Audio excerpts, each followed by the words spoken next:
तो कहने का भाव दास का ये है कि आपको यहाँ आकर के ये ज्ञान सुनाया जाता है, तो अब आप दान कर रहे हो, दास देख रहा है, कोई तो 10 ही रुपये की मुश्किल से उसका दान करने की हिम्मत बनती है, और फिर दास देख रहा है कि दूसरी तीसरी बार आता है तो 1000 रुपये चढ़ा रहा वो व्यक्ति। आत्मा गदगद हो जाती है कि मालिक ने सुन ली इस अपनी आत्मा की, क्योंकि परमात्मा का विधान है। कहते हैं आप 1 रुपया दान करोगे, 1000 देता दाता आपको। जो दान आप यहाँ करते हो वो आपका नहीं, वो तो भगवान का हो गया, आपका नहीं रहा। उसके बदले में आपको तो 1000 मालिक ने उसी समय लिख दिया आपके अकाउंट में, लेकिन वो अकाउंट आपको दिखता को नहीं।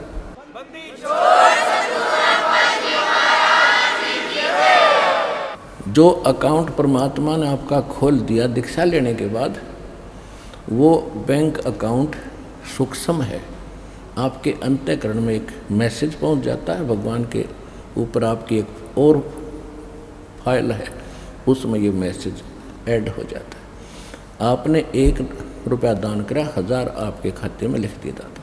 तो जो पैसा आपका था वो यहाँ चढ़ाया हुआ पैसा आपका नहीं है, ये परमात्मा का हो गया। और इस परमात्मा के पैसे को आप सदुपयोग करो, यहाँ दुरुपयोग ना करना इसका। जो यहाँ भी सेवादार है, आने वाले भी जो कई बार देखा है थोड़ी बहुत त्रुटियाँ ये कर देते हैं, तो आपने सावधान रहना पड़ेगा। ये धनी का पैसा है, आपको तो दे दिया मालिक ने उसी समय, ये नहीं रखता अपने पास, ये तो पूर्ण परमात्मा है। कहते हैं चारों युगों में देख लो हमने किसका रखा मार। द्रौपदी ने 1 बिलांत का कपड़ा दिया था, 9 इंच ढेर लगा दिया उसका। सुदामा ने 4 चावल खुखवाए थे, महल बना दिया। तैमुरलंग ने 1 रोटी दी थी, उसको 7 पीढ़ी का राज बख्श दिया। तो कहते चारों युगों में देख ले हमने किसका रखा मार, हमने किसका लेकर ना दिया हो मारना, यानी कोई पैसा लेकर ना देने को उसने पैसा मार लिया मेरा। तो परमात्मा कहते चारों युगों में देख ले हमने किसका रखा मार, हमने किसी का पैसा रखा नहीं।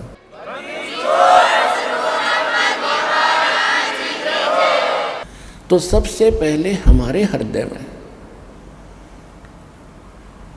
ये समाना चाहिए कि हु इज गॉड, परमात्मा कौन है। और परमात्मा को पहचानने के लिए हमने कौन से प्रमाण स्वीकार्य होंगे। सबसे पहले हमारे सदग्रंथ। हमारे सदग्रंथ कौन से हैं? पवित्र हिंदू धर्म के नाम जो लिख दिए गए हैं, पवित्र 4 वेद, ऋग्वेद, यजुर्वेद, सामवेद, अथर्ववेद, पवित्र श्रीमद् भगवद गीता, पवित्र 18 पुराण। उसके बाद जो उपनिषद है ना, ये तो किसी ऋषि विशेष की अपनी अनुभव की कथा है। वो वेदों और सदग्रंथों से इनसे नहीं मिलती है, तो वो उसके घर की है, उसको हमने नहीं चाहिए लेना। दूसरे जो वैसे ये पवित्र वेद, पवित्र श्रीमद् भगवद गीता, पवित्र पुराण, ये हिंदुओं के नहीं थे, मानव मात्र के लिए हैं।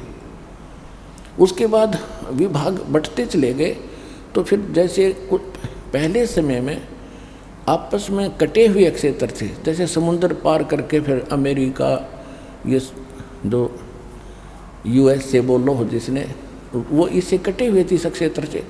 तो वहाँ फिर काल भगवान ने बाद में ये कटे, पहले तो सिद्धियाँ थी, पहले भी ऐसे वहाँ जाते थे, एक दूसरे से संपर्क करते थे, सिद्धियों से जाते थे। तो उसके बाद वो क्षेत्र कट गया, तो काल ने दोबारा जैसे ईसा मसीह जैसे, बाबा आदम जैसे महापुरुषों का वहाँ जन्म दिया। फिर उसने अपनी छुरी अलग से पढ़ा दी उनको, और उसके बाद फिर ये पुस्तकें बन गई, जैसे तौरात, जबूर, इंजिल, और फिर ये कुरान शरीफ। तो ये जो वैसे वास्तव में ये पवित्र ग्रंथ जो पुराने हमारे सभी मानव मात्र के लिए हैं, फिर भी तो हम इन सभी सदग्रंथों को मान्य हैं। हिंदुओं को तो ये ग्रंथ मान्य है जो दास ने अभी बताए, पवित्र 4 वेद, पवित्र श्रीमद् भगवद गीता, पवित्र पुराण। उपनिषद तो अलग चीज़ है, उनको तो भूल ही जाओ। वो तो किसी व्यक्ति विशेष का अपना जो अनुभव, उसने जैसा भगवान जाना उसमें वो कथ दी कथा, वो वेदों और गीता पुराणों से नहीं मिलती, वो ठीक नहीं। और फिर पुराण भी वेद और गीता से नीचे निम्न सत्र में आते हैं। वह श्री ब्रह्मा जी का ज्ञान अनुभव है, ब्रह्मा जी से सुनकर अन्य ऋषियों ने जो अपना अनुभव किया उसमें फिर 18 विभाग कर दिए। वास्तव में मूल शास्त्र हमारे पवित्र वेद, पवित्र गीता है। और पवित्र सूक्ष्म वेद है वो कंप्लीट इन ऑल रिस्पेक्ट है, ऑल इन वन है, जो गॉड गिवन है, जो भगवान स्वयं देते हैं। वो है असली ज्ञान।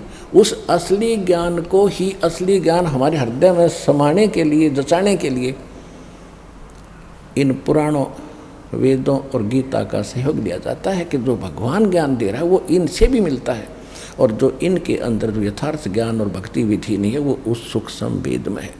तो फिर हमें ये दृढ़ता आती है कि जो वेद बताते हैं केवल एक ओम मंत्र है, गीता बताती है ओम तत्सत, उस पूर्ण परमात्मा के पाने के केवल 3 मंत्र हैं। तो ये है इनकम्प्लीट ये कोर्स। और उसमें क्या लिखा सूक्ष्म वेद में? प्रथम मंत्र हैं वो 7 मंत्र हैं।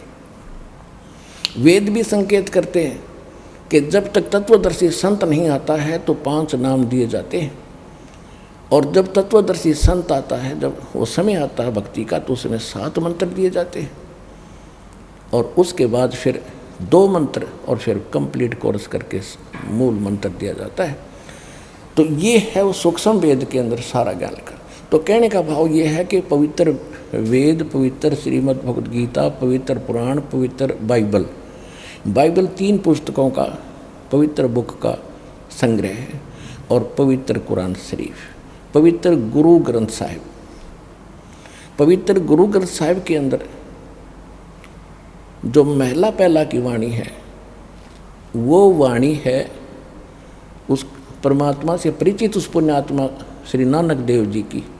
उसके बाद जो अन्य गुरुदेव की जो वाणी गुरुओं की है, यदि वो नानक जी की वाणी से और सूक्ष्म वेद से मेल नहीं खाती हैं तो वो उस सतर की वाणी नहीं है। तो इसलिए हमने अपने परमात्मा को समझने के लिए,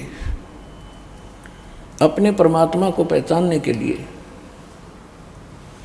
इन सदग्रंथों का सहारा लेना पड़ेगा, इनसे प्रमाणित करने पड़ेंगे।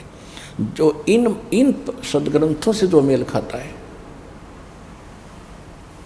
और इस सदग्रंथों के ऊपर इस कसौटी में जो खरा उतरता है तो वो है परमात्मा।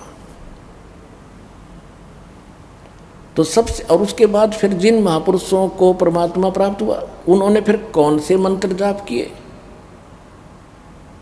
जिनसे उनका मोक्ष हुआ? तो वो है मंत्र भक्ति के, और वही मंत्र हमारे सदग्रंथों से मेल खाते हैं कि सचमुच ये भी मंत्र यही है, और उन महापुरुषों ने भी वही मंत्र जाप किए हैं और उनका मोक्ष हुआ है, और सदग्रंथ भी वही बता रहे हैं। तो ये है सच्ची भक्ति विधि। इसमें सिर्फ 2 ही बातें हैं समझने के लिए। एक तो हु इज रियल गॉड, वास्तविक भगवान कौन है, और what is the real worship of, way of worship of God, परमात्मा के भक्ति की जो रियल सत्य साधना कौन सी है, कौन सा मार्ग है। ये 2 क्लियर जब हो जाते हैं तो निरसंशय होकर आप भक्ति कर सकते हो, आप भक्त बनोगे। श्रीमद् भगवद गीता अध्याय नंबर 2 के श्लोक 53 में 53 में कहा कि अर्जुन, जिस समय तेरी बुद्धि भिन्न भिन्न प्रकार के भ्रमित करने वाले वचनों से हटकर एक तत्व ज्ञान पर स्थिर हो जाएगी, तब तो तू योग को प्राप्त होगा, तब तो तेरी भक्ति प्रारंभ होगी, तू भगत बनेगा, योगी बनेगा। तो इस दास का जो उद्देश्य है और भगवान का जो काल से प्रोमिस है, एग्रीमेंट है, वो यही था। काल ने कहा था कि आप अपना ज्ञान देकर अपना बनाना प्रभु, बाई फोर्स ना करना। जो आपके ज्ञान को मानेगा आपका हो गया, जो मेरी बकवादों में उलझा रहेगा वो मेरा होगा। मैं उसको खाऊंगा, नचाऊंगा, जन्म मृत्यु के अंदर उनको चक्कर कटाऊंगा, उसमें बाधा ना करना। परमात्मा को तो पता ही था अगर मैं इनको ले जा सकता हूँ 1 सेकंड के अंदर सब पूरे विश्व को, लेकिन ये वहाँ जाकर भी ये को बद करेंगे, ये फेर पटकने पड़ेंगे वापस मैंने। तो पहले वहाँ ले जाने के योग्य बनाया जाएगा आपको, यहाँ से आपकी भक्ति कर्म बढ़ा के, आपके अंदर साधुतापन पा के, आपको सच्ची लगन लगा के, उस सच्चा ज्ञान बता करके आपके अंदर विशेष तड़फ बना के आपकी एकमात्र लगन सतलोक जान की होगी, तब वहाँ जाओगे। तो उसके लिए ये यहाँ की व्यवस्था और ऊपर की व्यवस्था का साथ साथ चित्रार्थ और वर्णन किया जाता है, ताकि आपका मन इस गंदे लोक तक हटके उस सुखमय लोक में ऐसा प्रेरित हो जा जैसा हम वहाँ से यहाँ आने के लिए इतने उत्सुक थे। इतनी ही उत्सुकता, इतनी ही प्रबल प्रेरणा यहाँ से वहाँ जाने की हो। और ये होगी क्योंकि अभी तक तो हमें ज्ञान का कैख भी नहीं पता था। हमने तो जन्म मरण के खचड़े कोई पूरा मान रखा था, बस यही है, इतना ही काम है, मरो सभी मरते, हम भी मर जाते हैं, कोई फर्क नहीं पड़ने वाला। अब पता चलेगा इसे बहुत फर्क पड़ने वाला। कोट जन्म हो गया, हमने धक्के खाते, गधे कुत्ते सुअर बन के यहाँ भटकते, थोड़ा सा मनुष्य शरीर है, इसमें सुख का भोजन मिल जाता है, इस पे हम पता नहीं क्या बन बैठे। तो अब हमारी तो वो ज्ञान की आंखें खोलेगा भगवान, फिर हमने भूत भविष्य और वर्तमान सारा दिखाई देगा। तो जो प्रसंग चल रहा है उसी पर आते हैं। परमात्मा को पहचानना सबसे पहला काम है अपना, क्योंकि आज तक हमने डेफिनेशन ऑफ गॉड का ही नहीं पता। परमात्मा की, प्रभु की परिभाषा से परिचित नहीं। कोई कहता भगवान निराकार है, कोई कहता भगवान श्री कृष्ण है, श्री राम है, ब्रह्मा जी, श्री विष्णु जी, श्री ब्रह्मा जी, श्री शिव जी यही भगवान है, फिर हनुमान जी भगवान है, फिर गणेश जी भगवान है। उसके बाद ये मंडी मसाने जो हमने आप बना रखे हैं ये भी भगवान बना लिए। देखो परमात्मा की परिभाषा क्या है। परमात्मा की व्यवस्था ऐसी है जैसे यहाँ आप देखते हो अधिकारी हैं, कर्मचारी हैं, अधिकारी हैं, और फिर मंत्री, मुख्यमंत्री, प्रधानमंत्री हैं, ये सभी साहब कहलाते हैं। जैसे कोई डिप्टी कमिश्नर साहब, कमिश्नर साहब, मंत्री साहब, मुख्यमंत्री साहब, प्रधानमंत्री साहब, राष्ट्रपति साहब, तो ये सभी साहब हैं। साहब माने मालिक हैं, भगवान हैं, प्रभु हैं, अपने अपने सत्र के, अपने अपने क्षेत्र के, अपनी जुरिडिक्शन में ये इतने इतने साहब सारे ही हैं। लेकिन रियल साहब कौन है? रियल साहब, रियल मालिक देश का राष्ट्रपति होता है। इसी प्रकार हमने इस परमात्मा की परिभाषा को समझना है। जितने ये देव हैं, गणेश जी हैं, ब्रह्मा विष्णु महेश जी हैं, और माता हैं, दुर्गाएं हैं, देवियां हैं, ये सभी साहब हैं, ये ईश्वरीय शक्ति प्राप्त हैं, लेकिन इनकी सीमा है, जुरिडिक्शन है। ब्रह्म 21 ब्रह्मांड का साहब है, ब्रह्मा विष्णु महेश एक एक विभाग के मंत्री हैं, साहब है मंत्री। रजगुण विभाग के ब्रह्मा जी, सतगुण विभाग के विष्णु जी, तमगुण विभाग के शिव जी। ये तो केवल एक ब्रह्मांड के अंदर एक विभागीय मंत्री है। और इनका पिता जो ब्रह्म है, जहाँ से बात शुरू हुई थी कि ब्रह्म सरपुरुष, ये भी अपने आप को भगवान कहता है। ये केवल 21 ब्रह्मांड का प्रभु है, स्वामी है, ब्रह्म है। ये भी नासवान, इसके अंतर्गत जितने प्राणी सब नासवान, ब्रह्मा विष्णु महेश तक नासवान। उसके बाद ब्रह्म से आगे परब्रह्म, परब्रह्म माने नेक्स्ट गॉड है, अगला स्वामी, इसको अक्षर पुरुष भी कहते हैं। ये 7 संख ब्रह्मांड का प्रभु है, स्वामी है, साहिब है। इसके ऊपर है फिर पूर्ण ब्रह्म, परम अक्षर ब्रह्म यानी सत्य साहिब। वो असंख्य ब्रह्मांड का प्रभु है, असंख्य ब्रह्मांड का मालिक है, इंक्लूडिंग अक्षर पुरुष एंड सर पुरुष। इन सब के ऊपर मालिक है। वो ही वास्तव में पुरुषोत्तम है, उसी को वास्तव में परमात्मा कहा जाता है। श्रीमद् भगवत गीता अध्याय नंबर 15 के श्लोक 16 और 17 में 3 पुरुष स्पष्ट बताए। सरपुरुष ये 21 ब्रह्मांड का स्वामी, ये ब्रह्म काल है। 7 संख ब्रह्मांड का स्वामी है वो अक्षर पुरुष है, जिसको परब्रह्म भी कहते हैं। इन दोनों के जितने भी प्राणी हैं इनके अंतर्गत सब नासवान है, और ये स्वयं भी नासवान है। गीता अध्याय नंबर 15 के श्लोक 17 में कहा कि उत्तम पुरुषत्व अन्य परमात्मा इति उदाहरते है, ये लोग धर्म अविश्य विवर्ती अवेश्वर है। वास्तव में उत्तम पुरुष श्रेष्ठ भगवान तो इन दोनों से अलग है, सरपुरुष और अक्षर पुरुष है, और उसी को परमात्मा कहते हैं। ओए होए पुण्यात्मा, जहाँ ये ऐसा जुल्म हो रहा है, आप कश्मीर में देख रहे हो क्या हाल हो गया। जिन कोठियों के चिपके बैठे थे उनकी छाछ पर बैठ कर जीवन रक्षा मांग रहे हैं और उनको उठाकर बाहर निकाला जा रहा है। झांकते भी नहीं उन कोठियों की तरफ, केवल अपनी जान दिखाई देती है, कहीं दो टूक मिल जाए। तो पुण्यात्मा इसे गंदे लोक में, इसको हम परमात्मा कह सकते हैं जहाँ हम रह रहे हैं। पीछे केदारनाथ के अंदर कितना नाश हो गया था, जगह जगह कैसा हाल हो जाता है। कोई दुर्घटना से मर जाता है, कहीं भूख मरी है, कहीं पर एक्सीडेंट हो गया, कोई कैंसर से पीड़ित है, कोई किसी कष्ट से दुखी है। जिस लोक में आप रह रहे हो क्या परमात्मा का लोक हो सकता है? लेकिन ये भी परमात्मा प्रसिद्ध हो रहा है। अब इस गीता अध्याय नंबर 15 के श्लोक नंबर 17 में स्पष्ट कर दिया है कि उसको परमात्मा कहते हैं। परम आत्मा, श्रेष्ठ आत्मा। तो भगवान इसलिए कहा है कि वो परम आत्मा है, वो श्रेष्ठ आत्मा है। श्रेष्ठ आत्मा वो है, आत्मा है तो परमात्मा साकार है। हम भी आत्मा हैं, हम परमात्मा नहीं है, हम आत्मा हैं। और आत्मा भी मलिन आत्मा होगी, वो परमात्मा है, कंस्टेंट रहता है, उसमें कोई मलिनता कभी नहीं आती, इसलिए वो भगवान है, सर्वशक्तिमान है। तो हम परमात्मा का अर्थ है जो दुख ना दे, केवल सुख सुख देता है, उसको परमात्मा कहते हैं। तो यहाँ स्पष्ट ये भी कर दिया कि वही सभी तीनों लोकों में प्रवेश करके है।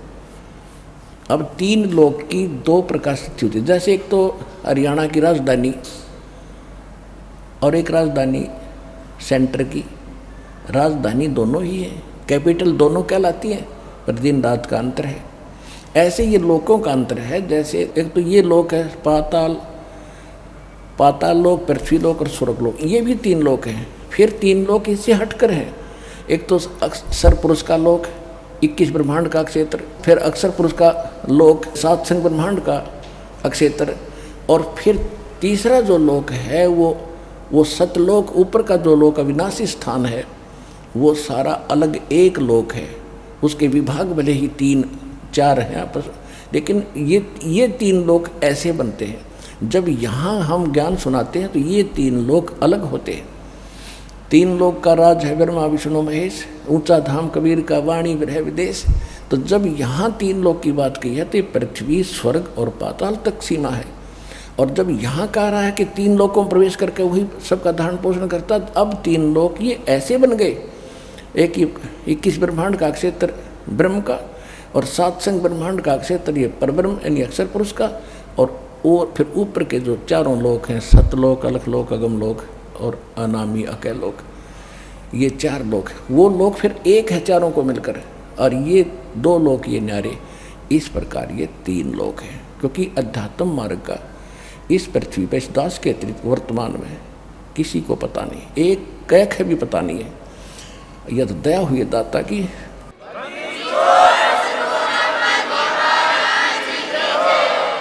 ये सब अपनी अपनी डफड़ी पीट रहे हैं। ये तो इतना है कि जैसे आम जनता है, उन्हें अपने काम से मतलब है, और जो साधु संत बना दिए काल ने, उनकी मजबूरी है सदग्रंथों को पढ़कर उनको बेवकूफ़ बनाने की। तो उन्हें जैसी अटपटका दी, विद्यार्थी को क्या पता टीचर 2 दूना 6 गलत पढ़ा रहा है, वो तो 2 दूना 6 2 दूना 6 कल सुनाना है, 2 दूना 6 2 दूना 6 फिट कर लिया, 2 दूना 6 ही हो गया। अब 2 दूना 4 बताते हैं तो दस्ती नहीं उनके, क्योंकि उन्हें 1000 वर्ष से ये सुन रहा 2 दूना 6, लेकिन 2 दूना 4 तो 4 ही रहेगा, कभी ना कभी स्वीकार भी होगा। तो कबीर भगवान है, कबीर परमात्मा है, ये ब्रह्मा विष्णु महेश। 2 दूना 6 पढ़ रखा है तुमने, यो भगवान नहीं है। ये 2 दूना 6 नहीं, 2 दूना 4 कबीर साहब है। तो कहने का भाव ये है पुण्यात्माओं, ज्ञान से ही ज्ञान होता है। ज्ञान हमें पता मिला नहीं, सतगुरु हमें मिले नहीं, सत्संग हमें सुनने को प्राप्त नहीं हुआ, तो अज्ञान की गठड़ी बांध के आराम से ढोए फिर रहे थे, लद्दे फिरते थे उस पर। अब वो पटकनी उठा के अब ये धरनी भगवान वाली आपके ऊपर है, ये आपको सदा सुखी करेगी। परमात्मा को सबसे पहले हमने परमात्मा को पहचानना है, और जब तक हमें ज्ञान नहीं होगा तो हम कैसे आगे बढ़ेंगे। तो ये सिद्ध हो गया कि परमात्मा की परिभाषा या इतनी बनगी 2 अक्षरों में आसानी से समझ में आ गया आपके। 10 मिनट का सत्संग है, जब ज्ञान समझने को चाहता हो समझना, इतनी सी बात है। सदग्रंथ आपके पास है, अध्याय श्लोक दास बता रहा है और दिखा भी रहा है समय समय पर, तो जल्दी समझो, जितना देर करोगे पछताओगे। अब हम आगे बढ़ते हैं। अब परमात्मा की जो परिभाषा है ये इतनी सी है, तो अब हमने इन सदग्रंथों से पहचानना है कि कौन है वो समर्थ, वो परम अक्षर ब्रह्म कौन है। वो कहाँ से प्रमाणित होगा? हमारे सदग्रंथों से भी होगा, और जो सदग्रंथ बता रहे हैं और साथ में आंखों देखा महापुरुष बता रहे हैं जिनको भगवान मिले हैं, और दोनों की एक जैसी व्याख्या है, तो he is God, he is complete God, he is supreme God. वही है वो पूर्ण परमात्मा, वही है वास्तविक भगवान। श्रीमद् भगवत गीता अध्याय नंबर 16 के श्लोक 23-24 में स्पष्ट कर दिया कि अर्जुन, शास्त्र विधि को त्याग कर जो मनमाना आचरण, मनमाने मंत्र जाप करते हैं, साधना करते हैं, वो व्यर्थ है। न तो उनको सिद्धि प्राप्त होती है, न कोई सुख होता है, न उनकी गति हो। इसीलिए तो हम भक्ति करते हैं, ये तीनों पदार्थ मिले। और फिर स्पष्ट कर दिया है कि कर्तव्य और अकर्तव्य की व्यवस्था में, यानी जो साधना करनी चाहिए, जो ना करने योग्य है, उसके लिए सदग्रंथ ही प्रमाण है। किसी की दंत कथा पर विश्वास मत करना। तो पुण्यात्माओं, सबसे पहले हम अपने सदग्रंथ लेते हैं, वो सदग्रंथ जो बता रहे हैं, और फिर जिन महापुरुषों को हम मोक्ष मानते हैं, गुरु नानक देव जी जो सिख धर्म के प्रवर्तक हैं, सिख गुरु नानक देव जी, इनको विश्व में कोई यूँ कहने वाला नहीं है कि ये भगवान से इनको परमात्मा नहीं मिले। और तो चाहे हम किसी को मानने ना मानने, क्योंकि बहुत कम परिचित हैं उन महापुरुषों के बारे में जिनके विषय में दास उनके शुभ नाम बताता है। जैसे आदरणीय धर्मदास साहिब जी, आदरणीय धर्मदास साहिब जी से कबीर पंथ चला है, और कबीर पंथ भी अपने पवित्र कबीर सागर से आज कति परिचित नहीं, उसमें बताया क्या है। अब सबसे बड़ी समस्या दास के सामने ये आई है कि कबीर पंथ में मेरा जन्म हुआ। जन्म का मतलब ये नहीं है कि जन्म से ही मैं कबीर पंथी था, नहीं। अध्यात्म जो जन्म मेरा कबीर पंथ में हुआ, गरीबदास वाले पंथ में, गरीबदास का पंथ भी कबीर पंथ कहलाता है। जब दास ने आदरणीय गरीबदास साहिब जी की जो वाणी पढ़ी, देखा, और जो गरीबदास पंथ के लोग साधक जो साधना कर रहे थे उनका अंतर देखा, माथा ठनकता था कि ये मानने या इनकी लोक वेद को माने। इतना ज्ञान उस समय नहीं था।